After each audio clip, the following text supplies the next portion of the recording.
Okay, guys, so Disney Plus has just released kind of their whole 2019 lineup with a release date and with a bunch of things that are going to be on it. And I'm going to cover all of that. Let's kick this off by starting.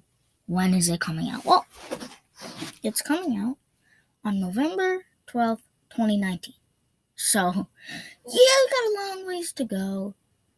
But at least it's in this year. For other continents other than North America, it's coming out in more than a year.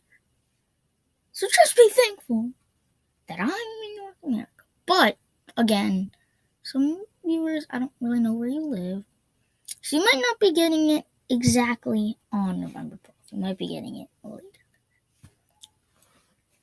But as far as more on the note of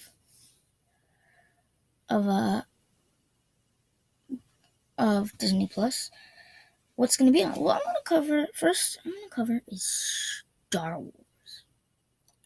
Guys, right now it's Star Celebration. There's going to be panels this whole weekend. So it's big on Star Wars. There's going to be a lot of Star Wars stuff coming out. And on Disney Plus is going to be no exception. We're going to get The Mandalorian, which I'm super excited for. I think it's going to have a lot of new themes and tones that we've never really seen before inside the Star Wars universe. And that's something that interests me. And it seems like with Taika Waititi and Dave Filoni and Jon Favreau, all three great directors, producers, writers, all of that behind the scenes and on the scenes. And something to note is Jon Favreau this is not his first time working with a Mandalorian. He is actually the voice of Pre Vizsla in Clone Wars.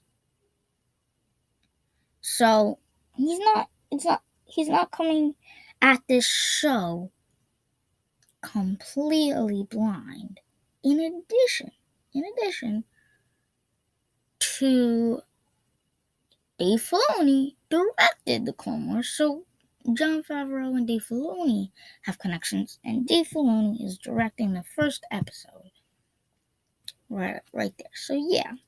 So exciting stuff from The Mandalorian and Clone Wars. Do I have to go in depth about that? You know I love the Clone Wars.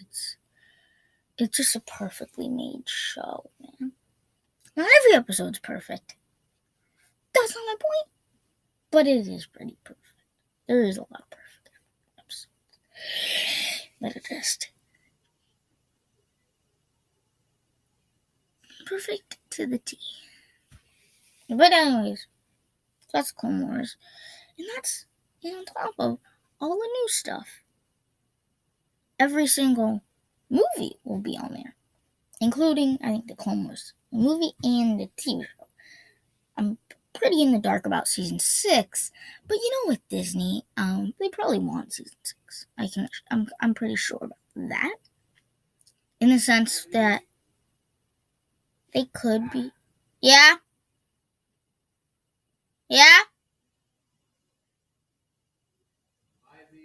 Bye. I'm making a video. Bye. Pretty extensively. And I feel like Disney would pay. And I think with Netflix probably going to have, with all this coming out of Netflix, including all the MCU and Marvel stuff, which the TV shows already have been canceled. But as far as the MCU films, that too. And I'll get to that in a bit. But as far as Star Wars, I'm sure Disney can negotiate something where they would be like, Netflix, we'll pay you a certain amount of money. Instead of you get the best of both worlds. You help us out and you get money. Or you just drop Clone Wars out. Because when you think about it, Star Wars is Disney's property. If Disney wants it back to them, they will do it. But if Netflix, and they probably could, they'll have to pay because Netflix probably made it and released it on there. It says Netflix on it. So if Disney wants it, which I can show you really, they'll have to pay a certain amount of money. But then again, Disney, between parks, between movies, between TV shows, between all of this, makes so much money that they can afford to buy $13 or 13 episodes off of Netflix on a really good show. And Netflix gets that benefit because what are they going to do with that money? Make more good Netflix originals, which in a way can kind of. But could Netflix stand on their own solely off of original Netflix originals? Which I'm not saying all of them should be Netflix originals, because there is plenty of,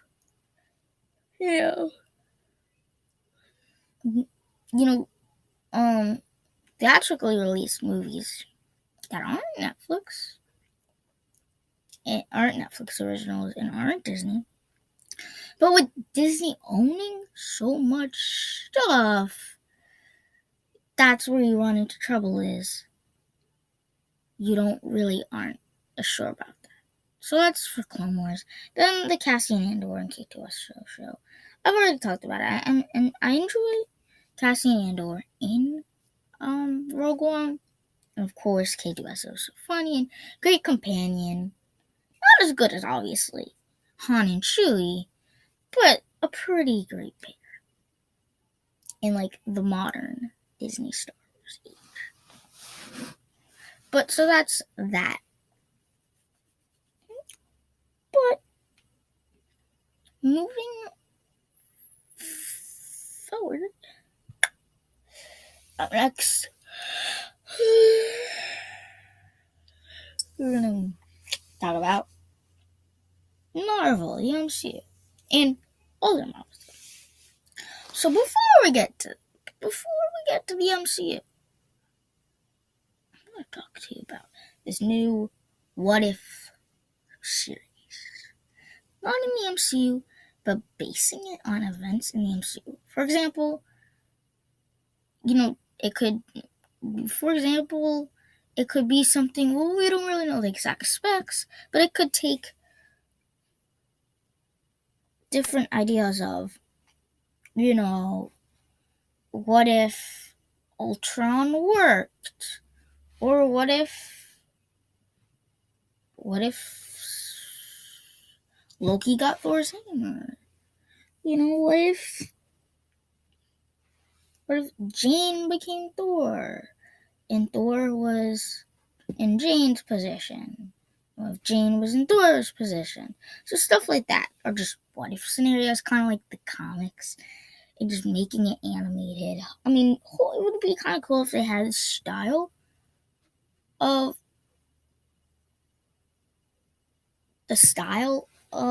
what the comics look like, kind of like what Spider-Man and the Spider-Verse did, which was really cool.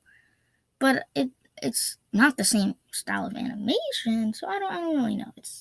And maybe the actors in the MCU is gonna do this one, but I mean that's pretty much a long shot. I mean that's not a long shot. Like, could someone's contract be up and yet voice this? I don't really know, because this is not the MCU. It's just another Marvel thing, and I don't know. Because that's interesting where it fits in the whole scheme of Marvel more than just the MCU.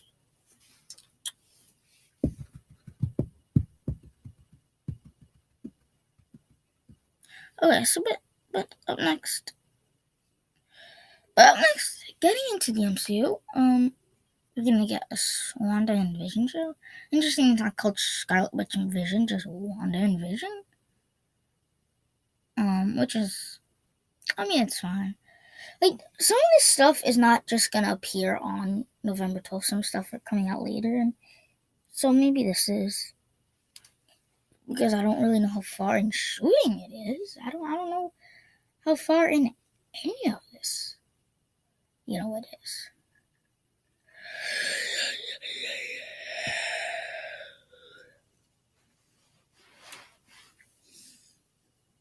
But also we're getting a potential Hawkeye show with, spoiler alert, I think like a synopsis that sounds pretty cool that I'm going to tell you guys. So, spoiler alert. Click to 12 minutes and I'll tell you if we're still on spoilers. Okay, click this 12 minutes and I'll tell you if we're still on spoilers. But yeah, so basically it's going to be about Kate Bishop taking the mantle of Hawkeye, and going on her own missions, which Kate Bishop is basically like the girl Hawkeye in the comics. So, I mean, that sounds interesting enough. And there's so many different places you can go because we've never really seen a character yet completely pass off the torch. I don't know how much truly Clint Barton and Hawkeye is gonna be in it. But it would be interesting to see, kind of seeing a new Hawkeye, as we kind of teased it in the Endgame trailer, but that also means that she's probably coming back. Because I'm pretty sure that is Kate Bishop in the trailer. And maybe they can go for kind of a new Avengers route with some side characters side superheroes surrounding her, which could sound pretty interesting. But then you also wonder how big the time change is. Is she gonna be a phone girl? It seemed like she was a phone girl in it. So yeah, I'm not really sure. Okay, guys. So that's that. But now, moving forward, we're gonna be talking about the Falcon and Winter Soldier show. And what I like about it sounds interesting. I find they have a great duo, great pair on screen, humor, and they both can deliver great action too, Falcon and Winter Soldier. But it's interesting to see what plot and also where it takes place. Could it take place after Endgame? And that's another thing you said. I think most of these shows will be important for the MCU. I think something you have to note is we might not get an MCU movie in 2020. So these TV shows, whether it be Falcon and Winter Soldier, whether it be the Loki show, whether it be the Wanda and Vision show, whether it be the Hawkeye show, all these things will have the extensive part in the beginning of Phase 4.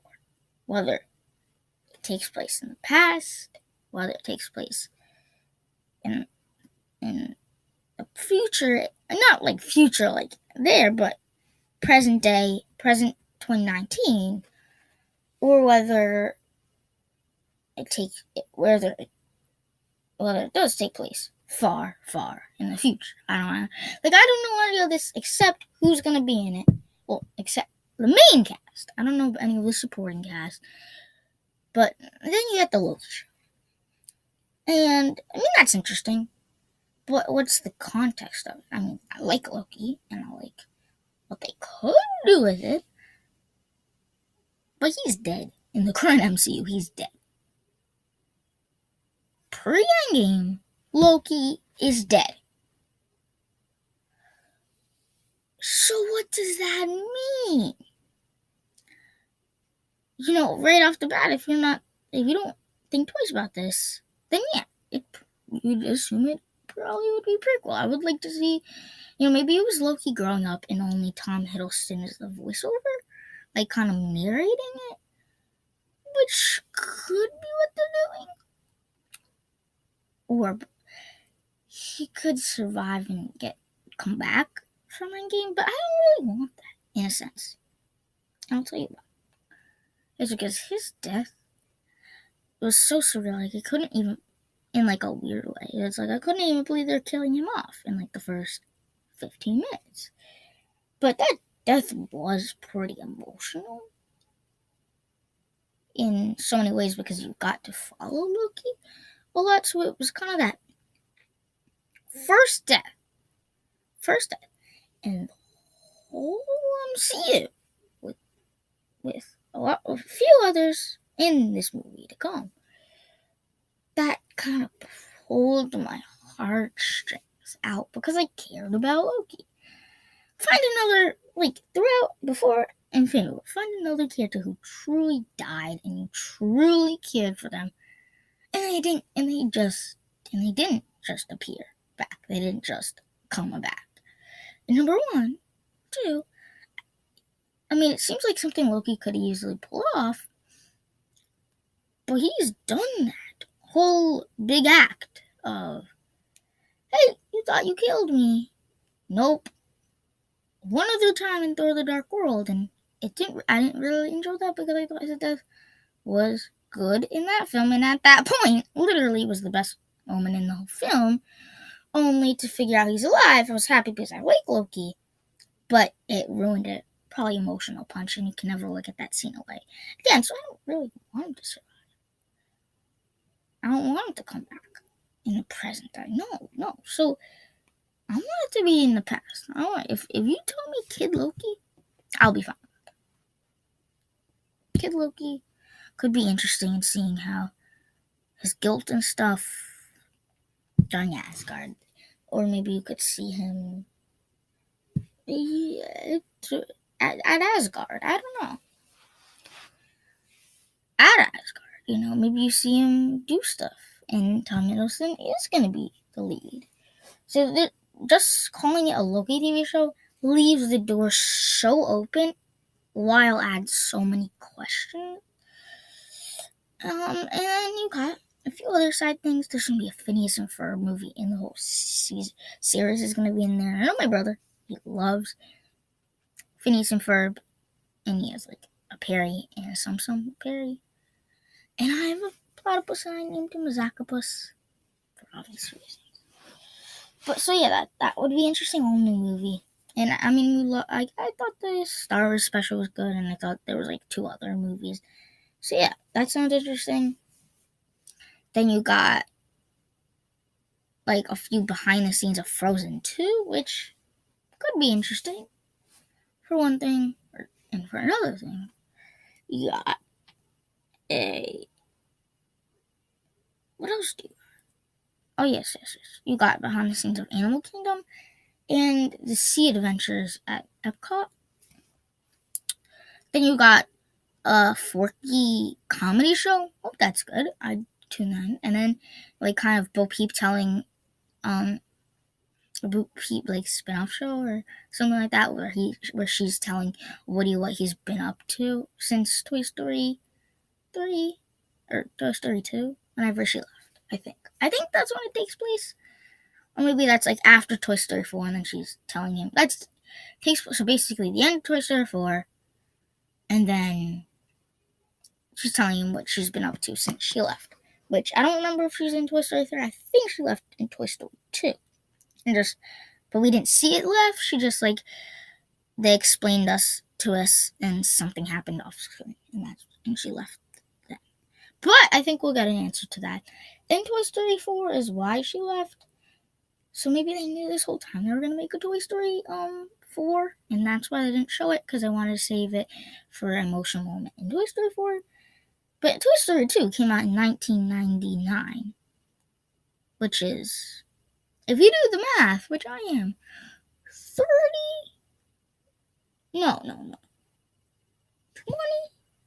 years, yeah. No. Yeah, 20 years ago, they made Toy Story. No, it was 1977. Sorry. 32 years ago. 32 years. So yeah, 32 years ago, or 22 years ago, sorry.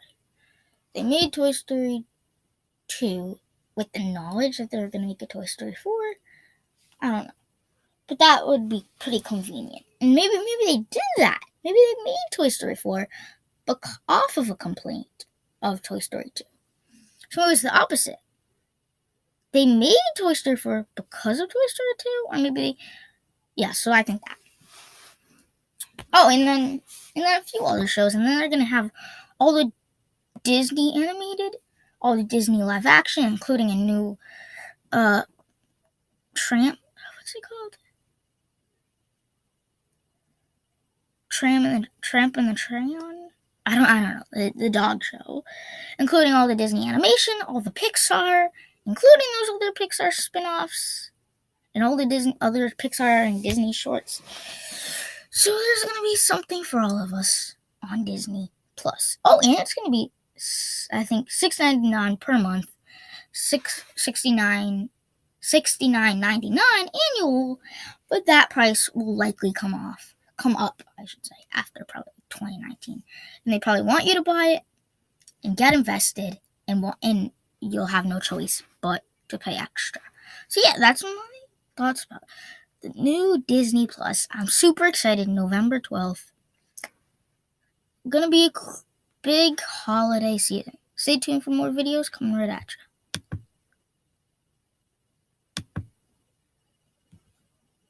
Shoot, I can't.